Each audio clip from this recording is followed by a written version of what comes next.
अस्सलामुअलैकुम फ्रेंड्स, उम्मीद है कि आप लोग खैरियत से होंगे। चलिए मैं आपको आज ऐसा टॉपिक बताने जा रहा हूं जिसको लैंग्वेज और सेंटेंस का रूह कहा जाता है। ये कहा जाता है कि ये लैंग्वेज के लिए एज इम्पॉर्टेंट होते हैं जैसे ह्यूमन बॉडी के लिए रूह। तो चलिए स्टार्ट करते हैं। Verb and its types. What is verb and its types. सबसे पहले हमको ये पता होना चाहिए कि ये वर्ब क्या है। उसके बाद हम इसके टाइप्स को भी देखते हैं। What is verb. देखिए, वर्ब जो लैंग्वेज के लिए होता है वो बहुत इंपॉर्टेंट टर्म होता है। किसी भी लैंग्वेज का, किसी भी सेंटेंस का जो वर्ब होता है वो बहुत इंपॉर्टेंट रोल प्ले करता है। वर्ब के बिना सेंटेंस मुकम्मल भी नहीं होता और वर्ब के बिना सेंटेंस बनता ही नहीं है। तो चलिए इस वर्ब को पढ़ते हैं। A verb is a word that expresses an action, occurrence और state ऑफ बीइंग। देखिए, वर्ब ये नहीं होता कि वर्ब किसी एक्शन वर्ड को कहा जाता है। वर्ब एक्शन भी होता है, occurrence भी होती है और स्टेट भी होती है किसी भी चीज़ की। ठीक है, तो वर्ब ये ज़रूरी नहीं होता कि काम करने कोई वर्ब कहा जाता है, नहीं। वर्ब बहुत सारे होते हैं और वर्ब्स के भी टाइप्स होते हैं। वो वर्ब किस किस से बिलोंग करता है? वर्ब बिलोंग करता है एक्शन से, occurrence से, स्टेट से, एक्सेट्रा। ठीक है, for example I play a game. यहाँ पर इस फर्स्ट सेंटेंस में प्ले क्या है? प्ले एक एक्शन वर्ब है। तो इसको हम क्या बोलते हैं? इसको बोलते हैं कि ये एक एक्शन वर्ब है। नंबर सेकंड सेंटेंस में देखिए, ही इज़ अ डॉक्टर। यहाँ पर ये जो इज़ है ये एक्शन वर्ब नहीं है, ये स्टैटिक वर्ब है। इसको हम स्टैटिक वर्ब भी कहते हैं। ठीक है, तो वर्ब ये ज़रूरी नहीं होता कि वर्ब जो होते हैं वो एक्शन वर्ड ही होते हैं। वर्ब स्टैटिक वर्ब भी होते हैं और एक्शन वर्ब भी होते हैं। तो ये हमको नहीं कहना चाहिए कि जो वर्ब होता है वो सिर्फ एक्शन वर्ब होता है। I will play a cricket game. इस थर्ड सेंटेंस को देखें, ये जो विल है, विल किसके लिए इस्तेमाल हुआ है? विल है कि हेल्पिंग वर्ब के तौर पर इस्तेमाल हुआ है। ठीक है, फर्स्ट में एक्शन वर्ब है, सेकंड में स्टैटिक वर्ब है एंड थर्ड में जो है वो हेल्पिंग वर्ब है।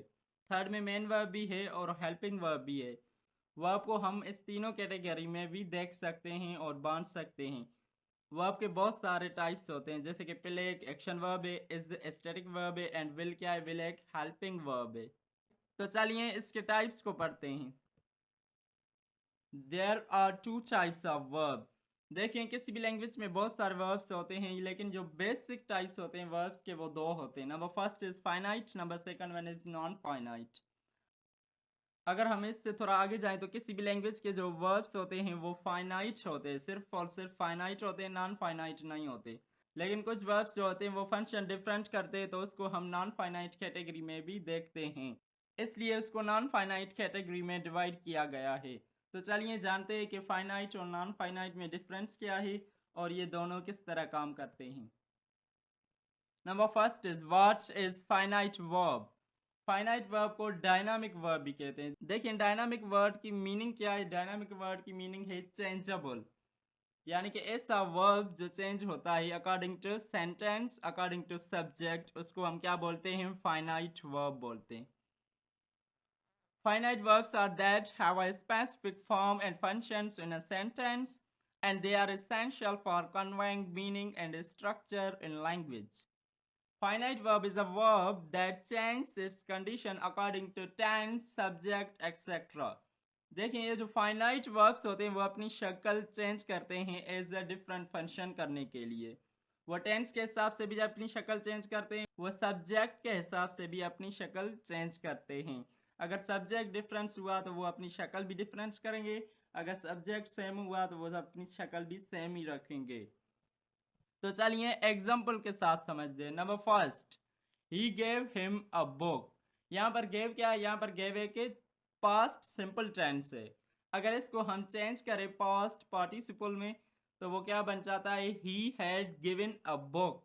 यहाँ पर गेव जो वर्ब है वो किसके साथ चेंज हुआ है? वो गिवन के साथ चेंज हुआ है। यहाँ पर टेंस चेंज हुआ है, इसलिए वर्ब ने अपनी शक्ल, अपना फंक्शन चेंज किया है। तो वर्ब पास्ट सिंपल से कहाँ चला गया? Past participle. He wants to say something. यहाँ पर वांट्स क्या है? यहाँ पर वांट्स एक मेन वर्ब है और अगर हम सेकंड सेंटेंस में देखें तो I want to say something, यहाँ पर सिर्फ सब्जेक्ट चेंज हुआ, ही आई में कन्वर्ट हुआ, वांट्स किस में कन्वर्ट हुआ, वांट्स वांट में कन्वर्ट हुआ। तो यहाँ पर इसने सब्जेक्ट के हिसाब से अपनी शक्ल को चेंज किया है। शी बाइज अ पर्स, ये सेंटेंस क्या है, ये सेंटेंस एक प्रेजेंट सिंपल है। शी बॉट अ पर्स, यहाँ पर बाइज किस में कन्वर्ट हुआ, बाइज बॉट में कन्वर्ट हुआ। यहाँ पर 22 किस में कन्वर्ट हुआ, बॉट में कन्वर्ट हुआ। और ये किस हिसाब से कन्वर्ट हुआ, ये टेंस के हिसाब से कन्वर्ट हुआ। What is non-finite verb? Non-finite verb को static verb भी कहा जाता है, यानी कि ऐसा वर्ब जो अपनी शक्ल किसी भी तरह चेंज ना करे, किसी भी सूरत में अपनी शक्ल को चेंज ना करे, उसको क्या बोलते हैं, नॉन फाइनाइट वर्ब बोलते हैं। चाहे टेंस चेंज हो, चाहे चाहे टेंस चेंज हो जाए, चाहे चाहे टेंस चेंज हो जाए, चाहे सब्जेक्ट चेंज हो जाए, लेकिन ये अपनी शक्ल को वैसे ही वैसे रहने देता है, ये अपनी शक्ल को कभी भी चेंज नहीं करता।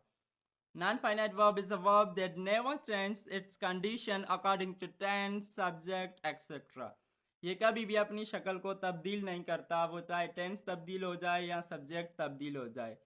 For example, I want two by a car, यहाँ पर टू बाई क्या है, यहाँ पर टू बाई एक इन्फिनेटिव है और ये सिंपल टेंस में इस्तेमाल हुआ है। आई वांट क्या है, यहाँ पर I want two by a car, ये सेंटेंस क्या है, ये सेंटेंस प्रेजेंट सिंपल है। He wanted to buy a car, यहाँ पर प्रेजेंट सिंपल से पास्ट सिंपल में सेंटेंस कन्वर्ट हुआ ये, लेकिन जो टू बाय है उसने अपनी शक्ल को वैसे ही वैसे रहने दिया, इसलिए इसको क्या बोलते हैं, नॉन फाइनाइट वर्ब बोलते हैं। नॉन फाइनाइट वर्ब्स ऐसे वर्ब्स होते हैं जो अपनी शक्ल को कभी भी किसी भी सूरत में चेंज नहीं करते, चाहे वो टेंस चेंज हो जाए, चाहे वो सब्जेक्ट चेंज हो जाए, लेकिन ये अपनी शक्ल को कभी भी चेंज नहीं करते, इसलिए इसको क्या बोला जाता है, नॉन फाइनाइट वर्ब बोला जाता है। Types of non finite verb, देखिए नॉन फाइनाइट वर्ब के कुछ टाइप्स है, उसको वन बाय वन डिस्कस करते हैं। Number first infinitive, number second gerund, number third one is participles. Number first infinitive, to plus first form of verb. Infinitive किसको बोलते हैं, टू प्लस फर्स्ट फॉर्म आता है उसको हम क्या बोलते हैं, इन्फिनेटिव वर्ब्स बोलते हैं। He wants to play a cricket game, यहाँ पर टू प्ले क्या है, यहाँ पर टू प्ले एक इन्फिनेटिव है क्योंकि फर्स्ट टू आया है एंड सेकंड नंबर पे फर्स्ट फॉर्म ऑफ वर्ब आया है। They like to purchase some important books, यहाँ पर टू परचेज क्या है, टू परचेज भी एक इन्फिनेटिव है, लेकिन ये कभी भी अपनी शक्ल को चेंज नहीं करता। For example, they like to purchase some important books.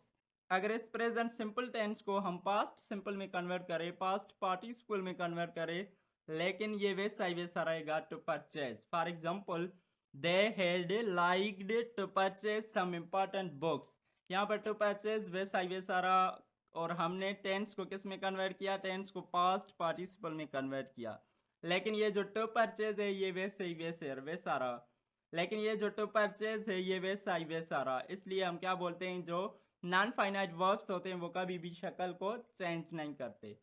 She usually types on computer to improve her typing skill. To improve क्या है, to improve एक इन्फिनेटिव है और इसको हम क्या बोलते हैं, नॉन फाइनाइट वर्ब बोलते हैं। नंबर सेकंड टाइप्स को देखते हैं। नंबर सेकंड टाइप्स क्या है, जर्न्ड है, इंक फॉर्म ऑफ वर्ब। जर्न्ड हमेशा इंक फॉर्म में आता है और उसको हम इंक फॉर्म में ही लिखते हैं, इंक फॉर्म में ही इस्तेमाल करते हैं। For example, swimming is my favourite sport. Swimming क्या है, स्विमिंग एक जर्न्ड है और ये नॉन फाइनाइट वर्ब है। अगर इसको हम पास्ट में भी चेंज करें तो स्विमिंग स्विमिंग ही रहेगा, ये कभी भी चेंज नहीं होगा। For example, swimming was my favourite sport, यहाँ पर प्रेजेंट से पास्ट में चला गया, लेकिन जो स्विमिंग वर्ब है ये वैसा ही वैसा रहा। दे लव ईटिंग पास्ता, यहाँ पर ईटिंग क्या है, ईटिंग एक जर्न्ड है और ये वैसा ही वैसा रहेगा अगर हम टेंस को भी चेंज कर ले, अगर हम सब्जेक्ट को भी चेंज कर ले। फॉर एग्जाम्पल, यहाँ पर हम सब्जेक्ट को चेंज करते हैं, ही लव्स ईटिंग पास्ता, यहाँ पर सब्जेक्ट दे को किस में कन्वर्ट किया, ही में कन्वर्ट किया, लेकिन ये जो ईटिंग है ये वैसा ही वैसा रहा, इसने अपनी शक्ल को चेंज नहीं किया। लेकिन जो लव है, लव ने अपनी शक्ल को चेंज किया, he loves eating pasta. Love क्या है, लव है कि फाइनाइट वर्ब है और फाइनाइट वर्ब अपनी शक्ल को चेंज करता है, और जो नॉन फाइनाइट वर्ब्स होते हैं वो कभी भी अपनी शक्ल को किसी भी सूरत में चेंज नहीं करते। I can't think of hurting your feelings, यहाँ पर हर्टिंग क्या है, यहाँ पर हर्टिंग जर्न्ड है और ये नॉन फाइनाइट वर्ब है। Number third and last one, participle. Participle दो तरह के होते हैं, या तो वो इंग फॉर्म में आते हैं या तो वो थर्ड फॉर्म में आते हैं। अच्छा, जेंड भी इंग फॉर्म में आता है, तो जेंड और पार्टिसिपल में क्या डिफरेंस है? जेंड और पार्टिसिपल में बहुत ज़्यादा डिफरेंस है। मैंने पार्टिसिपल की वीडियो बनाई है ऑलरेडी, लिंक डिस्क्रिप्शन में मिल जाएगी, आप वहाँ से जाकर देख सकते हैं। इंशाल्लाह कल मैं जेंड की वीडियो बनाऊंगा, फिर आप जेंड एंड पार्टिसिपल में डिफ्रेंशिएट कर लेंगे आसानी से। लेकिन अगर आपको पार्टिसिपल वाली वीडियो देखी है तो मैंने ऑलरेडी डिस्कस करके रखी है, वहाँ से जाकर आप मेरे चैनल पे विजिट करके देख सकते हैं। तो चलिए पार्टिसिपल को पढ़ते हैं। Ing and third form are used in this non finite verb. ये दो तरह के होते हैं, या तो इंग फॉर्म में होते हैं या तो third form of a verb इस्तेमाल होता है, उसको हम क्या बोलते हैं? पार्टिसिपल बोलते हैं। इंग फॉर्म वाले को क्या बोलते हैं? Present participle. और थर्ड फॉर्म वाले को क्या बोलते हैं? पास्ट पार्टिसिपल बोलते हैं। Example, the Windows were cracked. यहाँ पर ये क्रैक्ड क्या है? क्रैक्ड एक पास्ट पार्टिसिपल है और ये कभी भी अपनी शक्ल को चेंज नहीं करता, चाहे वो विंडोज से विंडो हो जाए, सिंगुलर से प्लूरल हो जाए, और वर से वाज हो जाए, लेकिन ये अपनी शक्ल को कभी भी चेंज नहीं करता। ठीक है, क्योंकि ये नॉन फाइनाइट वर्ब है। He was asked a question, यहाँ पर ये भी पास्ट पार्टिसिपल है। यहाँ पर अगर हम पास्ट टेंस को प्रेजेंट टेंस में करें, लेकिन ये अपनी शक्ल को कभी भी तब्दील नहीं करता।